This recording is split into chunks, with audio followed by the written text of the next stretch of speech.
Buenas tardes, soy María José Moragas, socia responsable del área legal de Benefix PIC y de nuestra red estatal Benefix. Hoy me conecto con ustedes a través de este formato de vídeo píldora porque me han solicitado si les podría transmitir de una forma coloquial y breve las novedades que nos venimos encontrando en materia de financiación, de obtención de financiación, ¿no? Fruto del COVID. Dicho esto, la primera idea que les quiero transmitir es que en estas 3 semanas que llevamos de estado de alarma, y sobre todo la primera y la segunda, pues todas las organizaciones, empresas de todos los tamaños, profesionales, autónomos y las personas también, como no, pues nos dedicamos en un primer lugar quizás tuvimos un par de días de choque, ¿no? De shock.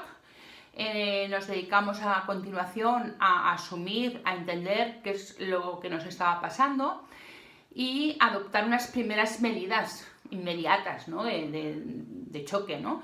Como pueden ser cómo nos instrumentamos o cómo organizamos respecto de nuestros colaboradores más directos, qué tesorería líquida inmediata disponemos, cuáles son nuestras principales obligaciones de pago inmediatas o qué costes de estructura fijos tenemos, ¿no?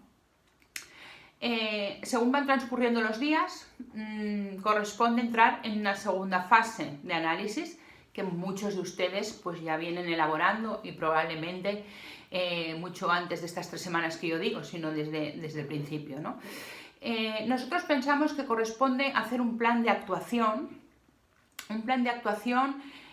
respecto, por un lado, contratos con clientes y proveedores, y en este sentido sí que queremos trasladarles una reflexión interna, porque así lo creemos, que en este tiempo corresponde que tengamos todos entre nosotros, entre clientes, proveedores, pues un trato especial, una delicadeza especial, en el sentido de que se trata de mantener el core business del negocio y que esta situación pasará. Además de pues estar atento al tema de las relaciones jurídicas contractuales, otro tema que recomendamos es hacer una previsión de tesorería. Una previsión de tesorería que, como la situación en cuanto al factor tiempo es del todo incierta, la tenemos que llevar a cabo en base a diferentes escenarios que pueden suceder. Por eso nuestra recomendación es hacer una previsión de tesorería, un cash flow, a 2, a 4 y a 6 meses. Previsión de tesorería que somos conscientes es compleja, pero que tenemos que hacer. Otro tema al que tenemos que prestar atención va a ser qué hacemos con los impuestos. Sobre este tema, mi compañera Esther Brullet, economista de Benefix PIC, ha elaborado otro vídeo píldora, pero yo lo único que quería hacer mención es que tendremos que decidir, tomar decisiones, si nos conviene aplazar los impuestos o liquidarlos, pagarlos, y si decidimos aplazarlos, si ha de ser por los 30.000 euros sin garantía aprobados por el gobierno, o bien nos interesa por razones de tesorería solicitar aplazamientos que vayan más allá de este importe, y en ese caso tendremos que valorar qué garantías podremos ofertar a las administraciones públicas. Comentados estos 3 temas, entro a transmitirles nuestro pensamiento acerca de lo que sabemos y cómo está el tema de financiación. En esa previsión de tesorería 2, 4, 6 meses, vamos a tener, si lo necesitamos, que obtener financiación externa. Y aquí nos encontramos con varias vías.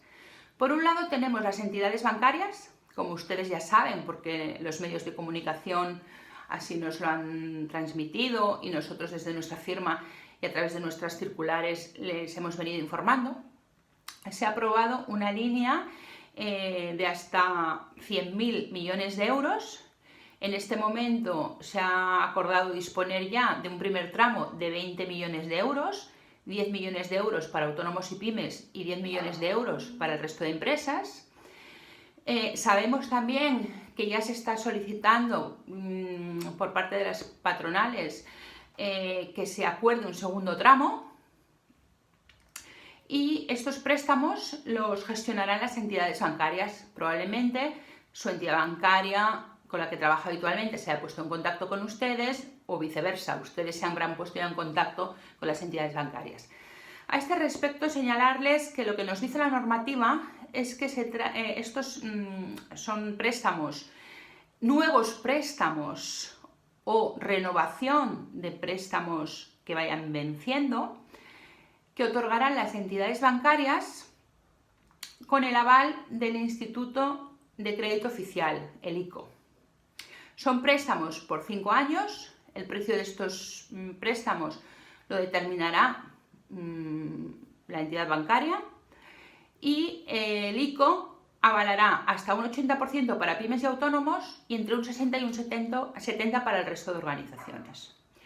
Se exigen una serie de requisitos, y es que el que solicita el préstamo, autónomo, pyme o empresa, tenga domicilio en España, que no esté en situación de concurso de acreedores, que no tuviera morosidad a 31 de diciembre del 2019 y que el destino de esta liquidez, fruto de estos préstamos, sea para atender facturas de proveedores, nóminas del personal, para atender el pago de obligaciones bancarias que vencieran en estos meses, en este tiempo, y para el pago de impuestos. O sea, que sea para actividades propias obligaciones de pago propias de la actividad. Además, serán los departamentos, y además tienen que ser necesidades que se nos hayan producido fruto del COVID, no que vengan de temas anteriores, estructurales, que entonces estaríamos hablando de refinanciación, que es otra historia, pero no entraría dentro de estos préstamos con aval ICO, ¿no?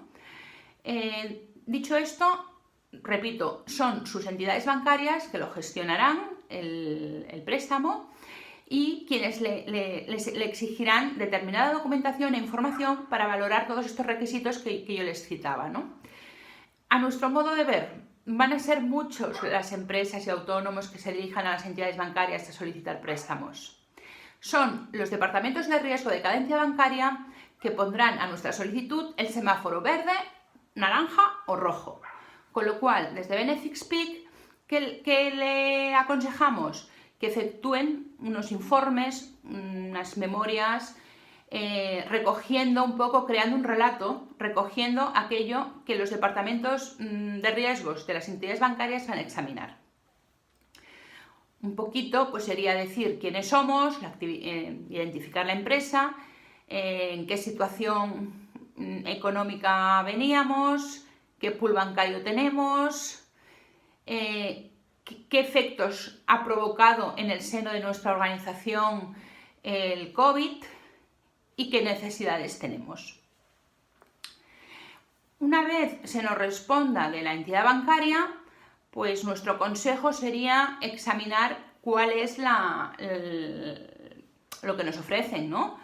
Ver qué financiación nos ofrecen, en qué condiciones, a qué precio, por cuánto tiempo, y sobre todo si nos exigen garantías adicionales o avales personales.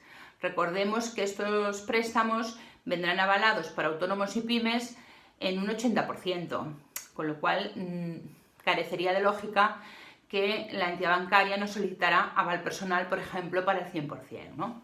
O sea, que tendremos que estar atentos a qué se nos ofrece y barajar también que podemos intentar negociar estos extremos, ¿no? Dicho esto, otra recomendación pues sería que si esto no es fructífico, pensemos que disponemos también de otros medios de financiación, como puede ser la financiación privada. Existen fondos de inversión, sociedades de capital riesgo, deberemos ser un poco creativos. Podemos pensar en vender activos no esenciales de la compañía o hipotecarlos y, ¿por qué no?, pensar en la venta de una parte de la empresa o de alguna rama de actividad. Si bien es cierto, debemos decir que todas las operaciones de fusión y adquisición pues se han parado también. Eso no quiere decir que no haya inversores con dinero o que no haya interés, sino que probablemente pues también están un poco a ver qué sucede con todo esto, ¿no? Pero sin lugar a dudas se reactivará. Si por desgracia no hemos obtenido la financiación necesaria, también debemos pensar como último paso que la ley concursal nos ofrece unos mecanismos que son los que en el ordenamiento jurídico, los actores jurídicos y económicos, llamamos institutos preconcursales. Es cierto que el Gobierno ha aprobado una moratoria concursal, que no es otra cosa sino que el deudor, persona física o jurídica, que se encuentre en situación de insolvencia o de insolvencia inminente, no tiene la obligación de presentar concurso de acreedores en el plazo de 2 meses. Es decir, que el estado de alarma nos paraliza esta obligación. Del mismo modo, nuestros acreedores no podrán instar nuestro concurso durante este periodo de alarma y hasta que transcurran 2 meses.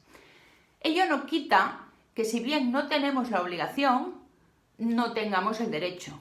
Es decir, que en situaciones de urgencia, y así lo han entendido los jueces de lo mercantil y así están actuando por lo que nosotros sabemos, en un caso de urgencia aceptarán la declaración de concurso y tramitarían, si fuese necesario, las medidas más inmediatas que se requieran, ¿no?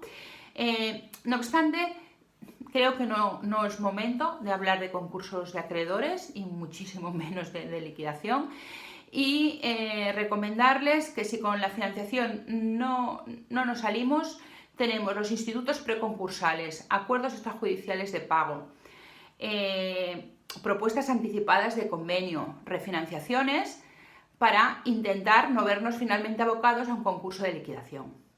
También es cierto que es muy conveniente disponer de cierta tesorería para hacer frente a estas negociaciones, con el motivo de no paralizar la actividad de la compañía. Es decir, que si tenemos que dedicar 2 o 3 meses a, presentando un 5 bis al juzgado, empezar con acuerdos extrajudiciales de pago y refinanciaciones, lo importante es no parar la actividad de la compañía para no vernos abocados a un concurso de liquidación. Bueno, espero haber sido capaz de transmitirle 4 ideas, y por nuestra parte decirles, como siempre, que estamos todo el equipo de Benefix en nuestros teléfonos y correos habituales para que nos pueda contactar, como siempre, y cuídense. Gracias, y cuiden de sus seres queridos también.